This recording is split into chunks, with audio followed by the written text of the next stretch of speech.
The Knights of Columbus Video Library contains programs that can be used for training, membership recruitment, or promoting the good of the order.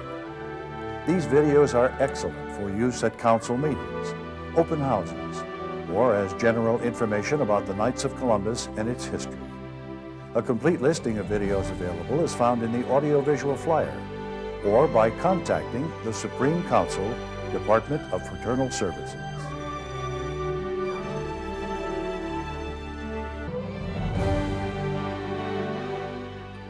Knights of Columbus Videos, programs that educate, recruit, and inspire.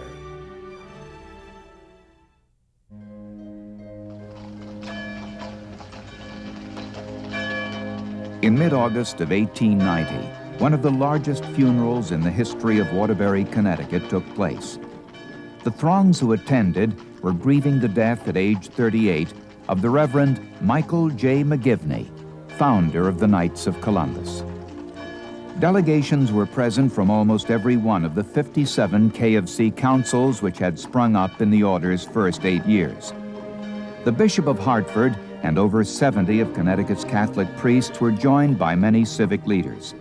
It was reported that every available carriage for miles around had been rented for the great procession. Father McGivney's funeral was an expression of the love and respect the people felt for this hard-working, holy parish priest.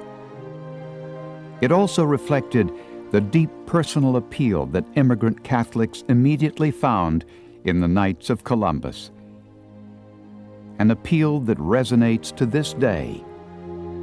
Today, the Knights of Columbus is the largest society of Catholic men in the world. To mark its 100th anniversary in 1982, the Knights of Columbus brought the body of Father McGivney from Waterbury back to St. Mary's Church in New Haven. It was there that he had founded the order. There he now rests in a setting in which daily Mass is offered for the deceased members of the order and their spouses, and prayers are said in his honor. All glory and honor is yours, Almighty Father, forever and ever. Father Michael McGivney was born in Waterbury on August 12, 1852. His parents, Patrick and Mary Lynch McGivney, had arrived in the great 19th century wave of Irish immigration. Patrick McGivney became a molder in the heat and noxious fumes of a Waterbury brass mill. Mary McGivney gave birth to 13 children, 6 of whom died in infancy or childhood. So the first child, Michael, with 4 living sisters and 2 brothers, learned about sorrow and the harsh grip of poverty at an early age. He also learned about the powers of love and faith and family fortitude. He went to the small district schools of Waterbury's working-class neighborhoods. A good child, he was admired by one of his school principals for excellent deportment and proficiency in his studies. Then, after the Civil War, when the Connecticut metals industry was booming, he left school at age 13 to go to work.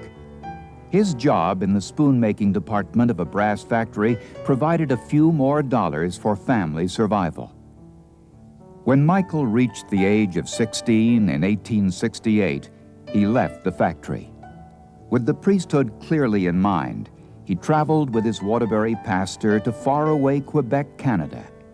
There he registered at the French-run College of St. Hyacinthe. He worked hard on subjects which would prepare him to apply for seminary admission. 2 academic years followed at Our Lady of Angels Seminary, attached to Niagara University in New York State.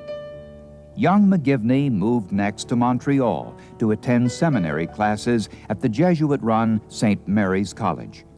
He was there when his father died in June of 1873. Lacking funds and concerned about his family, he went home for the funeral, lingering a while in Waterbury. Then, at the request of the Bishop of Hartford, he entered St. Mary's Seminary in Baltimore, Maryland. After 4 years of study, on December 22, 1877, he was ordained in Baltimore's historic Cathedral of the Assumption by Archbishop, later Cardinal James Gibbons. A few days later, with his widowed mother present, he said his first Mass at Immaculate Conception Church in Waterbury. Father McGivney began his priestly ministry on Christmas Day in 1877 as curate at St. Mary's Church in New Haven. It was the city's first parish. A new stone church had been built after the old one burned on one of New Haven's finest residential streets. There was neighborhood objection, which even the New York Times noted in 1879 under the headline, "How an Aristocratic Avenue Was Blemished by a Roman Church Edifice." So Father McGivney's priestly ministry in New Haven began with tension and defensiveness among the working-class Irish families he served. One of the responsibilities of St. Mary's priests was pastoral care of inmates of the city jail. In a notable case, a 21-year-old Irishman, while drunk, shot and killed a police officer. James Chip Smith was tried for first-degree murder in 1881, convicted, and sentenced to be hung. Father McGivney visited him daily. After a special Mass on the day of execution, the priest's grief was intense. The young offender comforted him. "Father, your saintly ministrations have enabled me to meet death without a tremor. Do not fear for me. I must not break down now." Father McGivney worked closely with the young people of St. Mary's Parish, holding catechism classes and organizing a total abstinence society to fight drunkenness. In 1881, he began to explore with various laymen the idea of a Catholic fraternal benefit society. In an era when parish clubs and fraternal societies had wide popular appeal, the young priest felt there should be some way to strengthen religious faith and at the same time provide for the financial needs of families overwhelmed by illness or death of the breadwinner. His concept of a self-governing lay organization associated with the church laid the foundation for Catholic lay action. He discussed this concept with Bishop Lawrence McMahon of Hartford and received his approval. He traveled to Boston to talk with the Massachusetts Catholic Order of Foresters, traveled to Brooklyn to consult the Catholic Benevolent Legion. He met with other priests of the diocese. Wherever he could, he sought information that might help the lay leaders of a benefit society to organize themselves. People who knew Father McGivney in this period were impressed by his energy and intensity. Father Gordian Daly later recalled, "I saw him but once, and yet I remember this pale, beautiful face as if I saw it only yesterday. It was a priest's face, and that explains everything. It was a face of wonderful repose. There was nothing harsh in that countenance, although there was everything that was strong." William Geary, one of the order's charter members, said that at the first council meeting in 1882, he was acclaimed as founder by 24 men with hearts full of joy and thanksgiving, recognizing that without his optimism, his will to succeed, his counsel and advice, they would have failed. Father McGivney had suggested Sons of Columbus as a name for the order. This would bind Catholicism and Americanism together through the faith and bold vision of the New World's discoverer. The word Knights replaced Sons because key members of the organizing group, who were Irish Civil War veterans, felt it would help to apply a noble ritual in support of the emerging cause of Catholic civil liberty. In a first-ever public reference on February 8, 1882, the New Haven Morning Journal and Courier said the Knights of Columbus's initial meeting had been held the night before. On March 29th, the Connecticut legislature chartered the KFC as a legal corporation. The order's motto in 1882 was Unity and Charity. Fraternity and patriotism were added later. Each of these ideals played a major role in ceremonials from the beginning. The Columbus-linked themes, says historian Christopher J. Kaufman, reverberated with pride in the American promise of liberty, equality, and opportunity.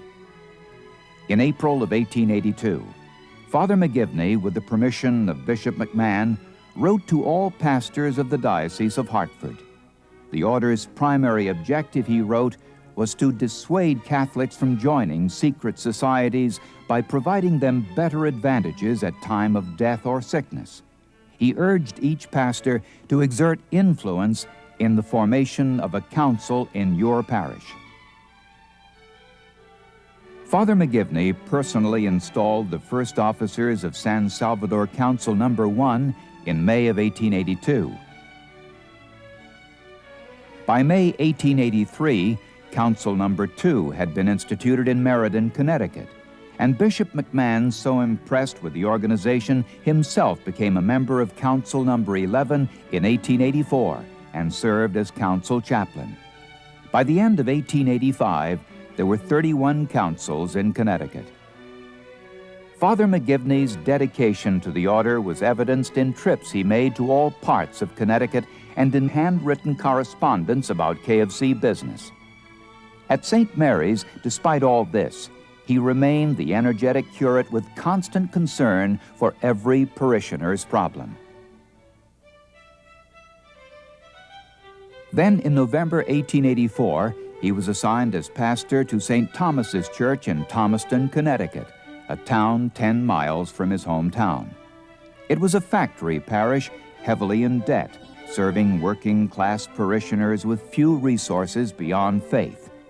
With prayerful acceptance, Father McGivney put his 7 years at St. Mary's behind him. His New Haven parishioners, in a testimonial resolution elaborately superimposed on the drawing of a chalice and host, declared that despite burdens and afflictions, his courtesy, his kindness, and the purity of his life had secured the love and confidence of the people of St. Mary's, which will follow him in every future field of labor. In 6 subsequent years at St. Thomas's, he wrestled with the church debt and built the same close ties of devotion and charitable concern he had developed in New Haven. He continued as well to serve as the Supreme Chaplain, personally involved in helping the order to extend its membership into Rhode Island. Later, from 1901 to 1939, his younger brothers, the Reverends Patrick and John J. McGivney, served as Supreme Chaplains. Never robust in health, Father McGivney was suddenly felled by a serious case of pneumonia in January 1890. It hung on. Various treatments for consumptive illness were tried, but his decline persisted. The young priest lost physical strength just as the order he founded was moving toward new vitality. On August 14, 1890, Father Michael J. McGivney died at the age of 38. In 13 brief, busy years as a priest, Father McGivney's piety and compassion won the love of those he served as curate and pastor. His Christian inspiration, leadership, and administrative drive had brought him the loyalty and affection of thousands who knew him as the founder of the Knights of Columbus. From the moment he launched it, the organization fortified Catholics in their faith, offered them ways to greater financial security in a sometimes uncaring world, and strengthened them in self-esteem. Remarkably developed from its simple beginnings in a church basement, the Knights of Columbus today combines Catholic fraternalism and one of the most successful American insurance enterprises. More than 12,000 fraternal councils are active in 13 countries. 1.6 million Knights annually contribute over $100 million and more than 50 million hours of volunteer service for charitable causes. The 4 towers of the world headquarters symbolize the Order's worldwide commitment to charity, unity, fraternity, and patriotism. At St. Mary's Church in New Haven, Father McGivney's polished granite sarcophagus sheltered inside a totally restored church now makes a shrine for pilgrim knights at the place where the order began. At the first memorial mass for all deceased knights in the year he died, they said of Father McGivney, "He was a man of the people.